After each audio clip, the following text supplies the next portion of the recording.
रोजगार की तलाश में बाहर जाते थे, उनको भी अपने राज्य में रहकर एक संयोजन के माध्यम से अपने परिवार को गिरफ्तार करने का अच्छा अवसर मिलेगा।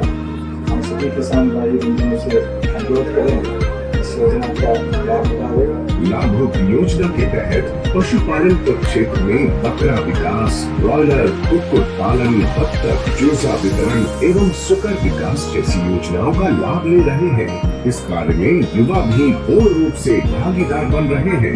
सरकार जब से मुझे 50% का अनुदान मिला था, 3 लाख खाता उसमें 1.5 लाख का सब्सिडी था। पशुपालन के द्वारा मैं अंतर्गत हम पशुपालन से कुल 25,548 और कल्याण 48 करोड़ 95 लाख रुपए विभिन्न लाभुकों के खाते में सीधे डीबीटी के माध्यम से हस्तांतरित किए।